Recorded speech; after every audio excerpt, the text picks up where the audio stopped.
For me to use sports talk, what you expect? It ain't about who said it first.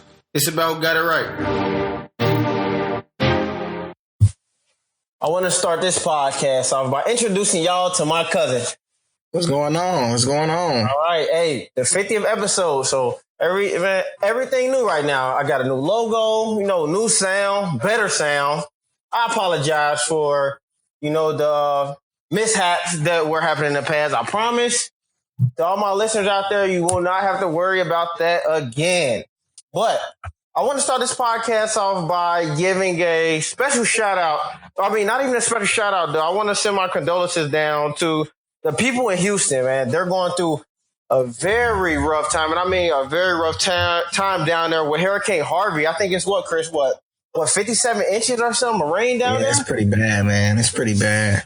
Man, that's sad. And terrible. I kind of find it, kind of ironic, but it's like as people, we can come together in a circumstance like that, but we sit up here and we fight on social media and we go out here and protest and, go at each other when it comes to like the whole Charlottesville thing. But it's like, it's kind of crazy how a natural disaster can just bring everybody together. So I think everybody need to really, at this time, we all need to send our condolences down to the people in Houston and the people of those surrounding areas, because I don't think I can really even empathize with what they're going through, man, because you don't know until you're actually in that situation. My wife was actually in, Hurricane Katrina. And I asked her about it, but she was like, 10 at the time. So she really didn't understand, but I'm pretty sure everybody that's actually listening to this podcast, y'all know what Hurricane Katrina did and how it made a lot of people in New Orleans flee to other places. Like some people have never even went back to their home at all. So yeah, I just want to send my little prayers, thoughts, and wishes over there. But absolutely. It's what is it? Week 4 of the NFL preseason right now. I'm so glad. I don't know. I'm just not a big fan of the preseason. Why not? I think it's a waste of time. I mean, you got college players. You got the NCAA. They don't play preseason games. They don't have. What do? They practice. Week 1, they're ready to go. And these are 18, 19, 20-year-old players. So you mean to tell me guys who are 23, 24, 25 years old need 4 preseason games? It's funny, Chris, that now that you said that, because you just kind of put that in a different perspective. The NFL owners actually make them play those preseason games so they can bring in more money, as well as, fans want to see the product. But you got to think about it. I don't know no fan who wants to wait 4 weeks, who has to watch. I mean, it's just not great football to me. It's just not great football. But you got to think about, Chris, the people who got drafted 5th, 6th, 7th round. The players who got drafted in the 4th round and the players who are trying to make. You know what you're getting in practice, dog. You know what you're getting in practice. These are NFL, talent. I can walk into, now I don't want to compare basketball and football. I can walk onto a field, and if I have 8 wide receivers, I can tell you the 1, 2, and 3 best wide receivers. It's not going to take me 5 weeks. I don't have to see them play 4 games. I can spot the 3 best wide receivers out of this bunch. 4th, 5th, and 6th.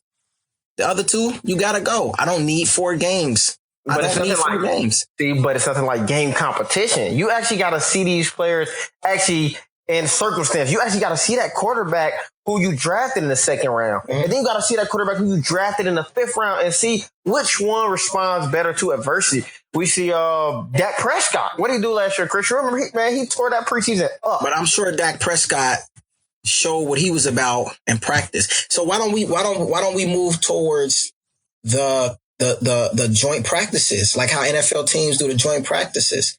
Why don't we make that an NFL thing? Whereas instead of us having 4 preseason games, I agree. Why don't they just do maybe a 2-week joint practice? And it's like you let these guys go out and compete.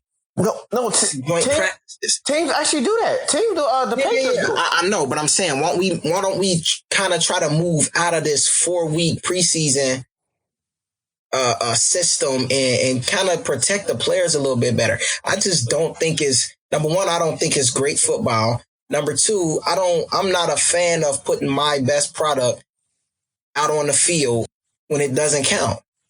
Under any circumstances. Not for 2 series, not for 1 series. I don't want to see it. Yeah, but it's nothing like that. It's nothing like that. It's nothing like in-game action. Okay. Because these guys been playing football since they were 7, 8, 9 years old. Yeah, they have. If you can't practice the same way you played, then you don't need to be in the NFL. If we still having those, I play better in game time than I do at practice, well then I don't know how you got this far. So I understand what you're saying. It's nothing like game adrenaline, et cetera, but I guarantee you if you tell these guys their livelihood depend on it, they're going to play like it. Yeah. And I can see where some of the NFL starters are actually, just like up in arms about this, because it's like, y'all got me out here playing. I'm doing it, especially a guy like Odell Beckham. He's coming up for a pretty big contract next year, and he just got hurt. How did you feel about him saying he wants to be the highest paid player in the NFL? Ooh, what thought went through your mind when you heard him say that? And I'm gonna give you my honest thought. Odell Beckham brings a lot to football. I think when it comes to basketball, and I'm not trying to compare the two, but how Steph Curry, like basically what Steph Curry is to basketball, I think Odell Beckham is to football. Okay. I think you could look at that with Brandon. Like, and plus Odell Beckham is in the biggest market. He's in New York. Absolutely true. Now being paid more than Matthew Stafford, because I think Matthew just got 27 million. I don't see a receiver ever getting 29 million. No, not in this lifetime, but maybe being the highest paid receiver. And I think just to actually put a little more emphasis on it, ODB is just saying that he really wants to definitely be the highest paid receiver, but he wants to make some big money because he brings a lot. What is the Giants without him? I agree. And look at the times that the city of New York is in. They have a terrible hockey team. The New York Knicks are a terrible team, been terrible since the 70s. And what is the baseball team doing? No, not the 70s. Well, you can't say that because remember the 90s with Patrick Ewing and all of them. So they were good. Yeah, well, they haven't won anything. The basketball team hasn't won anything since 74, 75, 76. So it's like New York needs, I think Odell Beckham brings, like you said, it brings a lot to the city of New York. Yeah. More like hope. New York, I don't live in New York, but I'm sure Odell Beckham Jr. is in the newspaper. He's in the ads. He's everywhere in New York. Everywhere you go. And it's kind of crazy because it actually, like New York fits somebody like Odell Beckham persona. You see, he actually embraces that. He go out there, like, I can't even start the number, Chris. If I had 10 hands, I couldn't even count on 10 hands that when I go outside, and I'm pretty sure you're the same, how many guys, kids, has a blonde mohawk. Yeah. And it's kind of similar to ODB. Now, he wasn't the first because I'm pretty sure everybody remember Chad Johnson. Ocho, then he changed the name to Ocho Cinco. Chad was doing a mohawk, but ODB with the curls and stuff, I think that has caught on just as much, if not more, than when Chad Johnson was pushing it. But like everything about his game just fits the whole New York persona because I think ODB loves attention. I think he's in a perfect place. Like I still remember last year when he blew up on the sideline and stuff.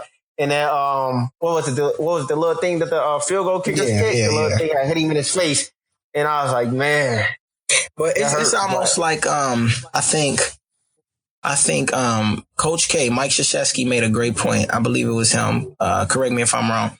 He said, with a fire, if you know how to control a fire, you can heat every part of the house up. But if you can't, and that's a furnace, but if you can't control a fire, it'll burn the house down. That's kind of what you get with an ODB. He has a fire about him, and it's like it's a gift and a curse. So with those type of guys, you get that. And I agree, though. He really loves attention. I just think that's just the generation and the era that we're in. And it's just a part of his branding and marketing. And that's just who he is. Oh, definitely. That's just who he is. Because Antonio Brown, we seen after they lost to, who did they beat? It was the playoffs. I think they just beat somebody. And what was he doing? He was over there on Snapchat or something or whatever he was doing. But Snapchat pays them. Sponsors. A lot of guys are actually trying to set their families up outside of football. Right. So they're doing a lot of things like off the field that'll bring them in. And then especially with, like you said, media rappers, we got nowadays, and I'm pretty sure it was always like that, but you got the rappers and you got these NFL players, the NBA players. They like coincide so much. It's kind of crazy. Like Game 7, NBA Finals, you're going to see 2 Chainz courtside. You're going to see Kendrick. You're going to see Jay-Z. You're going to see Meek Mill. Like, you going to really get that experience. So you're like, man. And then when it's a Future concert, you're going to see LeBron. Right. You might see KD. You might see James Harden, Westbrook. Like, all these guys are really chilling with each other. But that's the basketball tip. But, man, it's kind of crazy, though, how those two really coincide. It's a culture thing. I think it's a culture thing. Pay him, though. Definitely. You gonna have to pay him. And if New York don't pay him, somebody definitely gonna pay him. I mean, what else does the city have right now? I mean, I'm looking at it from that point of view.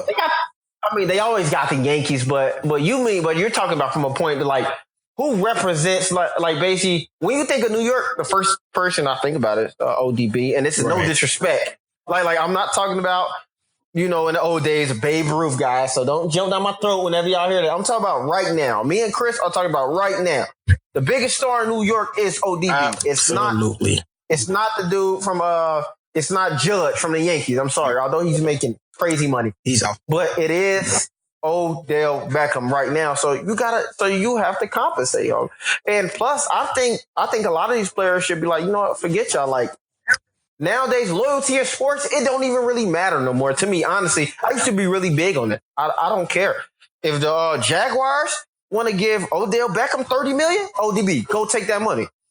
Set yourself up, because 10, 15, 20 years down the line, if you do have CT or something, or if you did spend all that money, is the Giants going to give you receiver coaching job? Are they going to give you a special team coaching job? Like, you got to look out for yourself. So I honestly believe in, man, getting these owners for everything you can. Forget that. Ain't no such thing as loyalty. Yeah. And we even seen that with LeBron showed everybody how to pimp an organization. He said, I'm going to control my destination. I'm not going to let y'all. And then what happened? KD just showed us his way. So, somebody made a great point to me. It was the coach from the Cowboys during the Troy Aikman, I believe the days. What was the name of the coach? How did we forget that name? I'm going to find him. It was the one that got fired. Yeah, Jerry Jones fired him. Let me see. Coach of.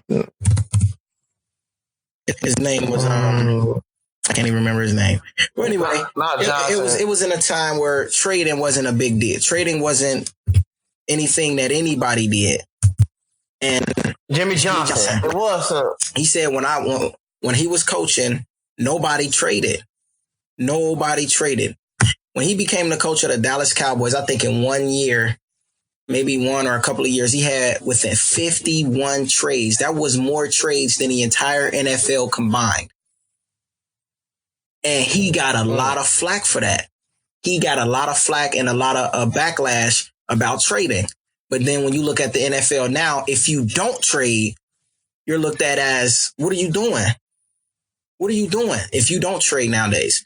So that's kind of like what we're seeing with LeBron James. Just like right now, he's getting a lot of backlash for leaving and controlling his own destiny and player mobility. When I'm a huge advocate. Like I'm for player mobility. I'm for the pro player. So I'm with that. But it's like LeBron gets a lot of backlash for it. But I think in maybe 5 to 10 more years, if you're not controlling your own destiny and controlling where you want to go, you're going to be looked at as a fool. So I think right now, we just still in that phase where it's still new to some people. You know, you still got those 50 and 60-year-old guys who don't believe in leaving the team you were drafted by and you sticking it out with the team. I think that's foolish. If you can control your destiny, you want to go to a bigger market, grow your brand, play for a better team, make your job easier, do that. Do that. Hey, and you know it's crazy because Controlling Destiny, we just seen a fight. When was it? Saturday? Who basically just showed the blueprint on how to control Destiny? Floyd Mayweather. I actually did some research, and Chris, I know you are a very advocate boxer watcher. Like you a boxer watcher. That don't even make sense, but I know you love boxing, and I seen when Floyd was fighting Zab Judah. This was, I want to say, 15 or 16 fights ago. Floyd was only, at that time, if he won that fight, he was only going to take home $5 million. Okay. Now, we see him fight Floyd take home $200 million. So, the thing is, it's all about, finding that blue. It's all about mapping out your own success. It's like step out of other people's shadows. And we seen it because at first he was behind De La Hoya and stuff like that. And, he like, I'm bigger than him. And Floyd is now doing something that a lot of older guys and stuff like Bernard Hopkins, a lot of these other boxers are looking at Floyd like, all you did was outsmart the system. But Floyd, yeah, you're right, he did. Oh, Floyd isn't this, Floyd isn't that. Well, yes, he is because he's still undefeated. So no matter how he did it, he got the job done. So now. And Floyd actually even talked about it. He said, why is my boxing promoter making way more money than me? Yeah. He's not doing nothing. There's no way my promoter should be making more money than me. So what do we have now? Floyd, what is it? TMT Promotions and all this other stuff. And he probably cut in somebody else. And now Floyd walks home with 250, 300. You know what I think? I'm going to take it here with it.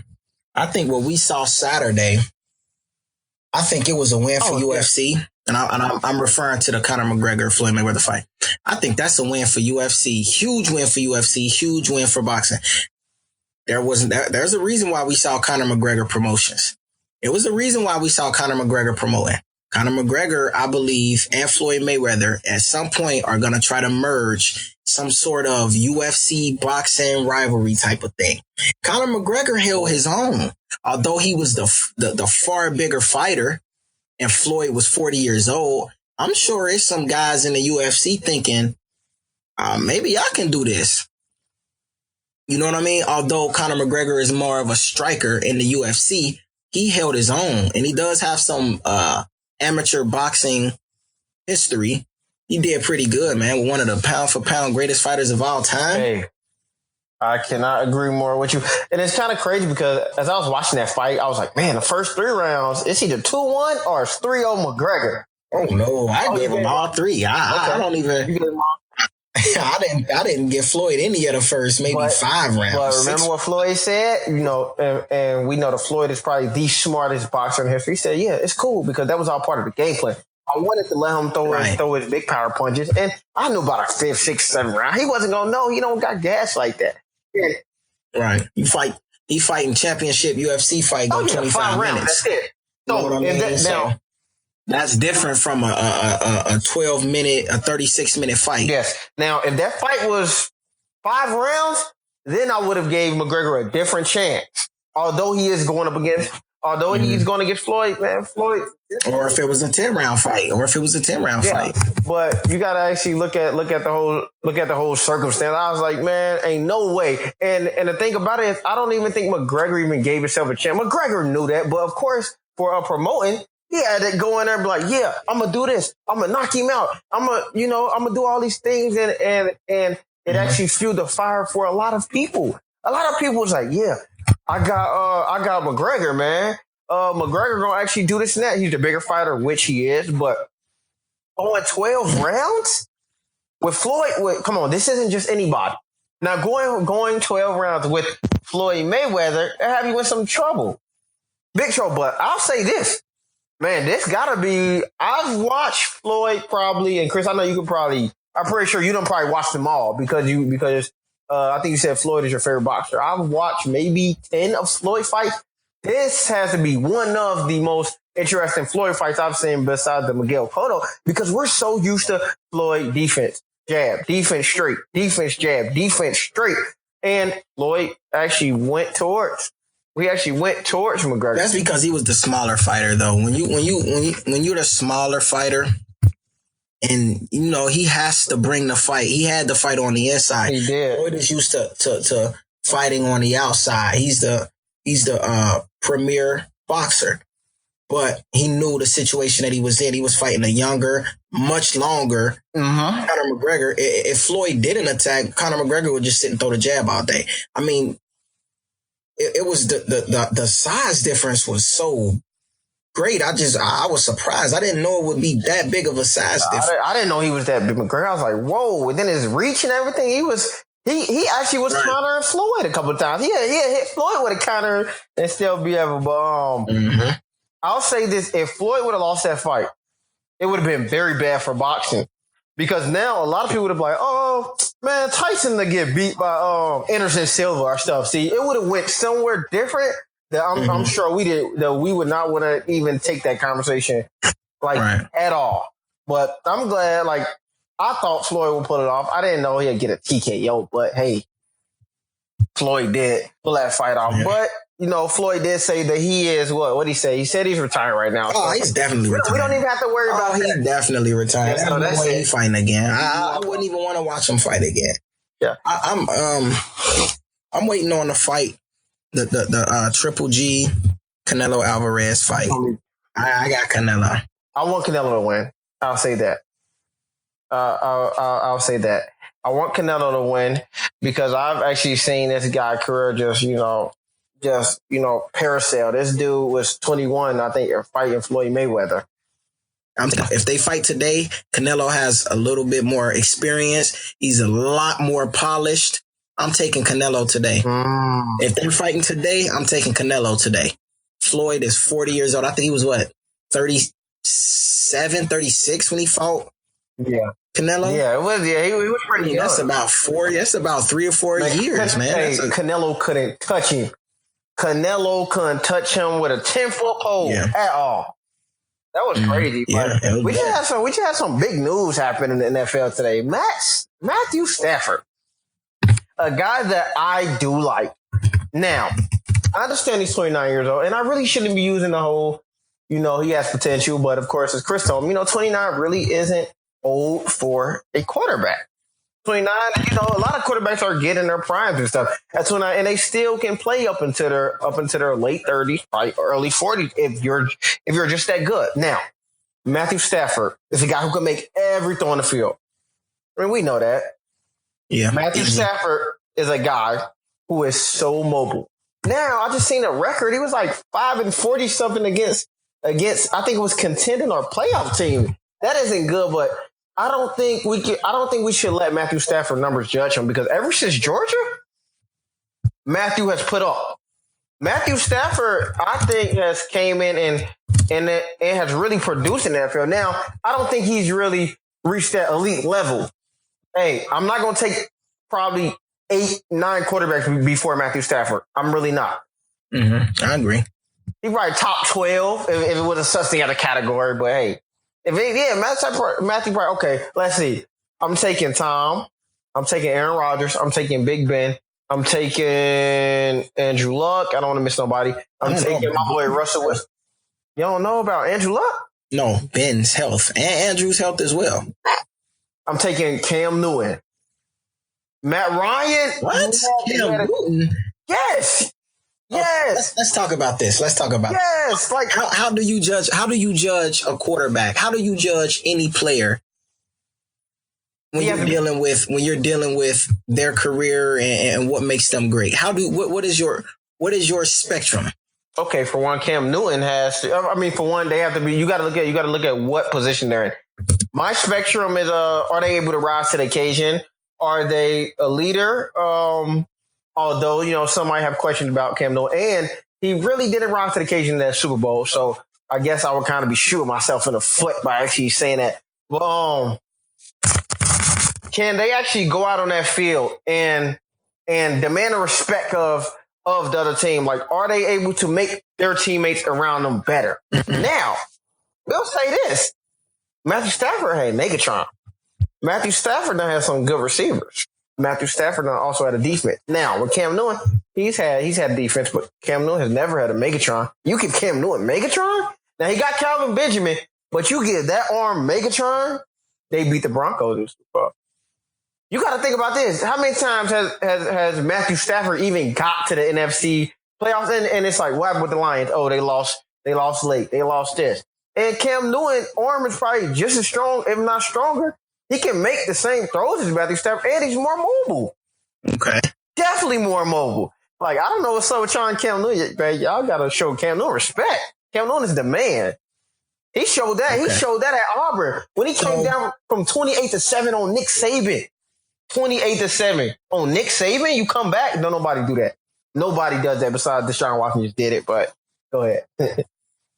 Well, personally, what I like to do is if I'm comparing any player, or if I'm looking at a player and I want to know if that player is great, what I'm going to do is I'm going to take his best year and I'm going to take his worst year.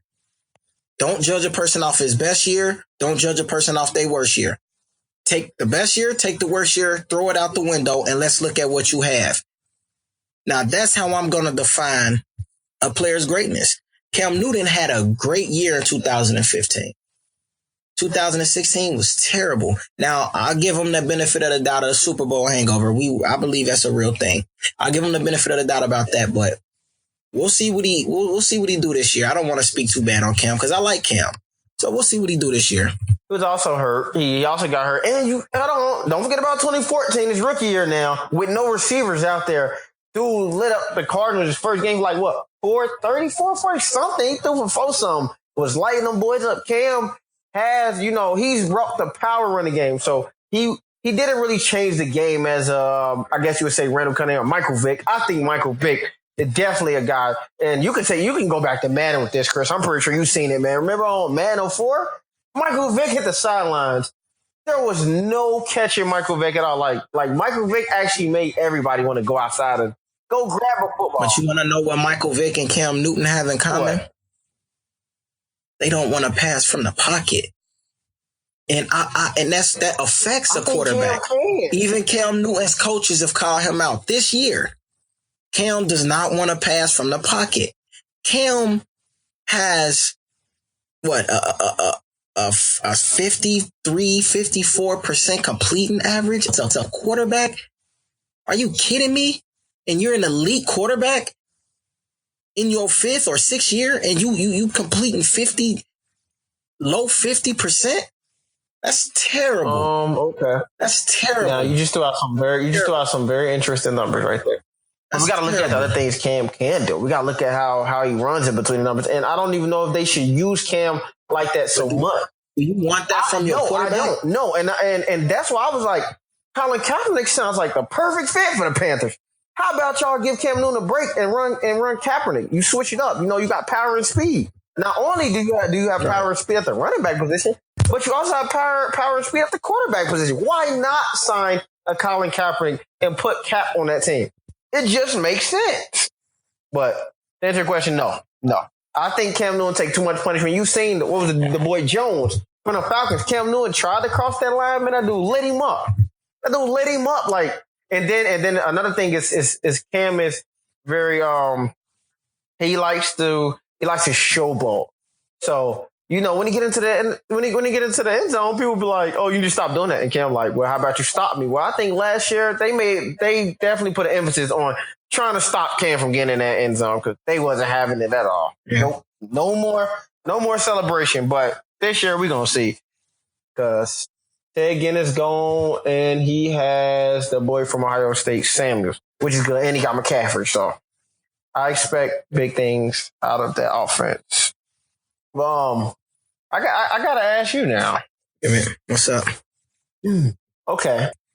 Now, we know that in this day and age, you can't hit players how you want. Cause I remember back in the 90s, 80s, 70s, football. Mm-hmm. We gotta take it even farther. Remember, they used to not even have helmets. And then at one time when they did have helmets, they didn't have a face mask. Mm-hmm. And then when they got a face mask, they only had one bar. We gotta look at the evolution of how the game has, really changed. Now, remember they used to clothesline. You coming off from kickoff and you catch that ball on a little swing pass out the backfield or a punt return, man, you was getting your clock clean. Right.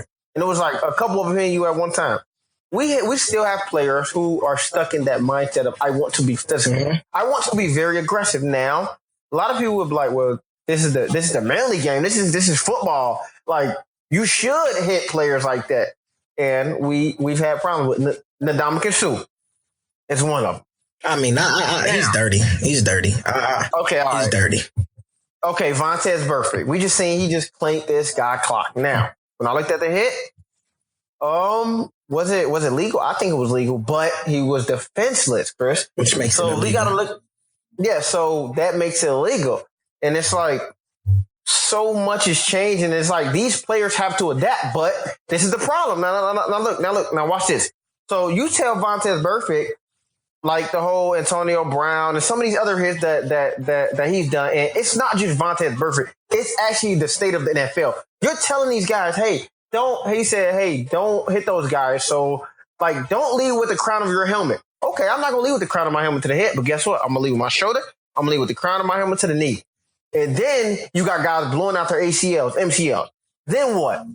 So there's no clear zone to really hit these guys in. But, man, these guys are fast. That's like what's the guy from Kansas City? The one to keep running punts back. What is it?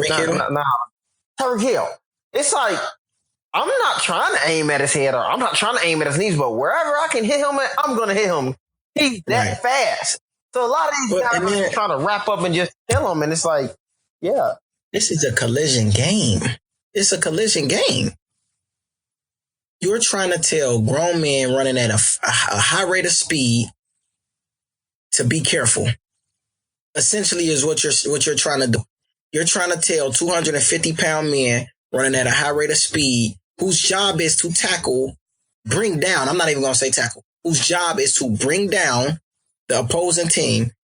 You're telling that man to be careful. Think about this and think about that and think about that. Keep this in mind and keep that in mind while doing this. It just, you know what you're getting. It's football. It's football. As a defender, my job is not only to stop the opposing team, but a great defensive team invokes fear in the opposing team. As a linebacker, my job is to invoke fear in the running back. My job is to invoke fear in the quarterback. My job is to invoke fear from any wide receiver wanting to slant across the middle. Any tight end wanting to run a seam my direction. My job is to invoke fear in these individuals and make them think about where I am. You're taking that away from me. If I can't put my pads on his pads because the ball is not in the vicinity, come on, man. Don't play football. Now I understand you wanna make the game safer, and I believe we're moving in a direction.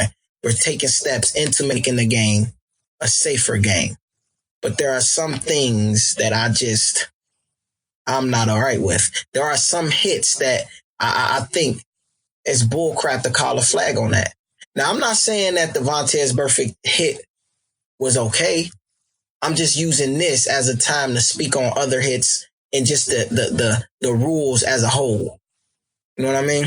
Okay, now do you think the game has changed because of CTE? Because this is I think the game has changed because of business. Because of business? I think the game has changed because of business. Yeah, absolutely.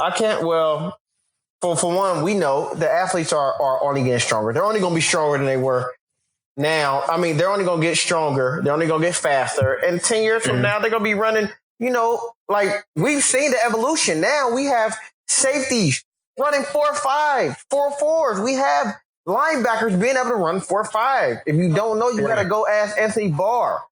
You better go ask Luke Kuechly. Some of these guys are like, wait, shouldn't you be the fullback? No. Now these guys are hitting you. Back then, okay, you had Dick Buckets. Yeah. Okay, cool. Dick Buckets hit hard, but I bet he'll probably run over 4.8. Right. 4.7 can't catch me. Now you got defensive linemen who are like just so fast. Like if y'all don't know, Look at the guy and I'm about to show him some love. Look at the guy in college. Wait, he's going to definitely probably be the number one pick. The guy from Houston. This dude, number 10, how'd you forget his name? But this guy, hawks people down. It's so hard to actually, get around this defender. So it's like, I think the NFL has to look at it. The NFL has to look at its long-term trajectory, because I was actually reading an article and it was like, if you was to actually explain this game to someone in a different country, it wouldn't even be legal. Like, you know what's funny? I'm gonna actually say this right here, and this is probably gonna blow y'all mind when y'all listen to it.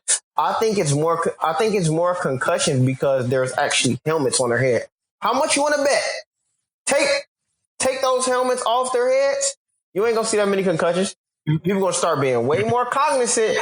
Well, I don't necessarily agree with taking the helmets off. I agree with. Well, I'm not gonna say I agree. I don't think we should change anything. I'm gonna say that, but there are some people who would agree with you as far as taking the face masks away, because there was a time when they didn't play with face masks, and without having a face mask, it's gonna make you're gonna tend to move your head out the way when making tackles. That's true. Okay. So there are people who would agree with you on that, but it's football, man.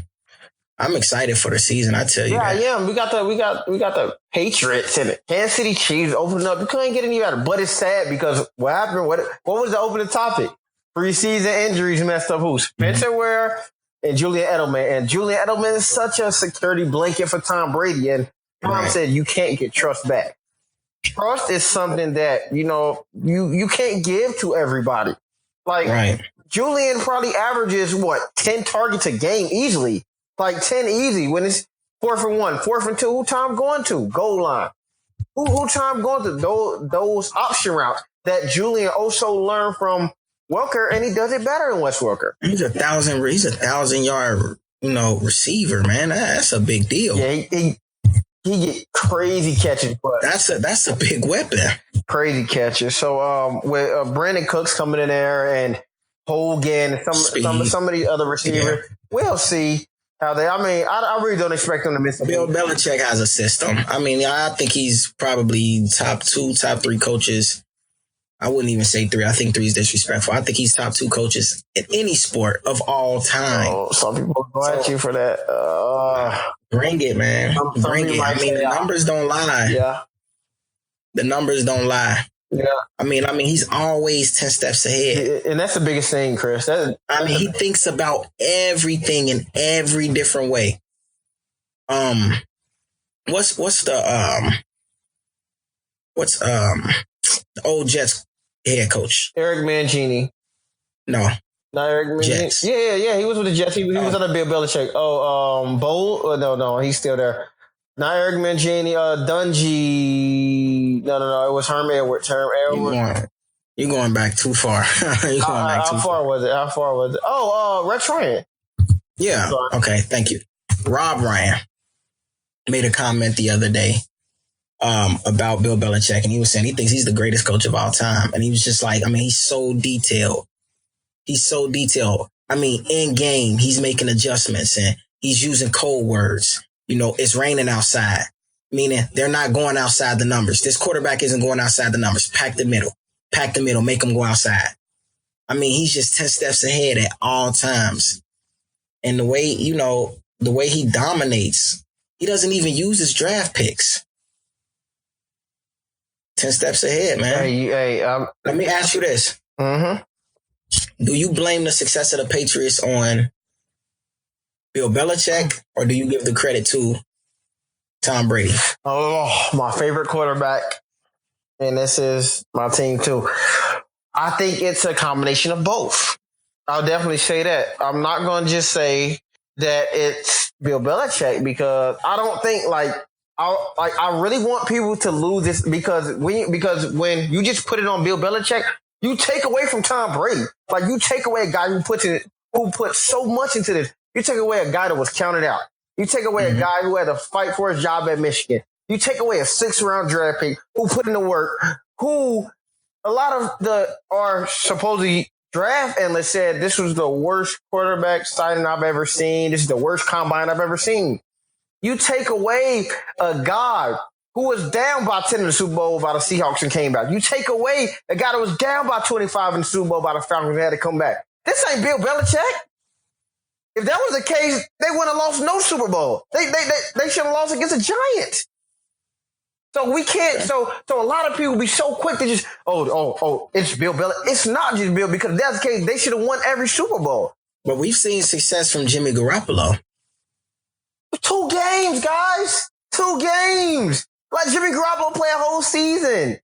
We seen Matt Castle do it. He went 11-5. I was going to say, Matt Castle went 11-5. And we didn't go to the playoffs that year. Yup. We ain't even go to the playoffs that year. So that's why it's kind of a combination of both, because it's like Matt Castle did go to Kansas City, and after he did have a good season or 2, but after that he turned it down. Brian Hoyer is now the starting quarterback for the 49ers, but he wasn't. He's been on 8 different teams. Who do we look at? Tom Brady has numerous of backups who actually look good in the New England system, but once they go somewhere else, people are like, he isn't doing this and that. Well, hey, it's a combination of both, man. It's really a combination of both. Do you think this is his last year? I hope it's not. Do it now. Do I think it's Tom Brady? No. Great shape. His arm looks stronger than ever. But you got a Jimmy Garoppolo. You do, and that's you got him sitting on the sideline, and his contract coming up. What do? He want to play. I don't care. This is Tom. He believes Brady. He can compete. This is Tom Brady, man. I don't even want to see another football. When it goes fast. I don't want to no warning signs. It goes fast. Do you risk losing a Jimmy Garoppolo only to have Tom Brady for maybe 1 year, 2 years, 3 if you're lucky? But who's to say Jimmy Garoppolo is going to be the man and get it? He has to be. When is Bill Belichick set on a backup quarterback like he has with Jimmy Garoppolo? He has. I mean, he sees, and then he also took Garoppolo the second round. Oh, was it the late first? I was like, what are you doing? Why are we taking him so high? So Bill Belichick evidently seen something in this guy that he really liked. I know they compared me to Romo. I was like, whoa. That's actually, I think Romo was a great quarterback. Oh, yeah, I think Tony Romo was a great quarterback. I think he did too. I think he get a lot of flack, but I think Tony Romo was a very good quarterback. Yeah. But man, that's Tom Brady. It's just like you gotta wait your turn, dude, because Brady got. This is a business, dude. This is a business. But when? This is what I'm doing. I'm after this year. I'm packing it up. I'm saying, listen, I'll send you wherever you want to go. Watch this. You don't want to retire a Patriot? I'm going to send you wherever you want to go. Don't do that, because I'm going to tell you right now. Tom Brady going to say, okay, I want to go to Denver. Give me that dominant defense. I'm going to be the quarterback because they need one. I have Emmanuel Sanders. I have Demaryius Thomas. And guess what? I got Jamal Charles. Do you really want to do that? Do you really want to get Tom Brady to the Broncos? Do you really want to get Tom Brady to the Chiefs? Yeah. Think about that. No, I'm not trading you wherever. I'm going to trade you to Cleveland. But they wouldn't even do him like that because they had such a great relationship. But then again, Bill Belichick ain't friends with nobody. We seen that with Richard Seymour. He said, okay, all right, you going to the Raiders. We're going to get them picks of you. All right, Jamie Collins, you want this money? All right, you going to the Browns. But I think with Tom Brady, they might handle that differently. But I don't want to see, no. You don't want Tom Brady going to if Tom Brady goes to the Broncos right now, the Broncos win 2 Super Bowls back to back. I guarantee it right now. I give the Broncos a better chance than the Patriots right now. Right now. If you put Tom Brady, if you had Tom Brady on the Broncos, and you had Tom Brady on the Patriots, and you made them go head to head, give me the Broncos. That defense? You're crazy. No, you don't want to do that. No, you don't want him to go to because that's all the Broncos are missing. That's it. The Broncos are missing a starting quarterback who can get in there and play under control and who can at least put up 24 points against the Pats. If the Broncos put up 24 points against the Pats, they beat them. Tom has a hard time. We know to get to Tom Brady, what is it? Oh, defensive line. Get pressure on them. Ravens showed you. That's all it takes. Yeah. But that's what you have to do. That's actually the biggest thing. Yeah. That's what you have to do. The Giants, one of the greatest defensive lines that I've seen, and I've said this on the podcast a couple times. The Giants D line. You see? So what you think they're gonna do this year? The Patriots. It's going. No. The Giants. How you feel about the Giants? How you feel about that division? the Eagles, the Giants. How do you feel about that division? Who you got coming out of that division? I mean, that to me, that's the most competitive. That's always the most competitive South. Division. I'm gonna definitely go NFC South. You're gonna go NFC South? Yes, sir. Yes, Tampa Bay, Carolina, the Saints, and the Falcons this year. Yes, I'll definitely say that. Okay, I'll give it this year. Yeah. Okay, you make a good point. But let me answer your question before we wrap this up. I'll definitely say. By the way, that's only because Tampa Bay is up and coming. Oh, yeah, definitely. Yep. Go ahead. But who I got this year, man? For some reason, I have faith in the Eagles. I agree. I really got I agree. I really like Carson Wentz. I like Carson Wentz a lot. Man. If they can get a running game and get going there, they have pieces on the defense, and it's like the Eagles have potential. I'll say that the Eagles have potential. The Giants, I don't know. 1 year Eli goes 11-5. 1 year he goes 8-8. 1 year he goes 9-7. I just don't know with the Giants. But they also have had a great offensive line. The Redskins going to be interesting. Kirk Cousins could have got him in the playoffs, and he wound up throwing a pick. I like Kirk Cousins. Okay.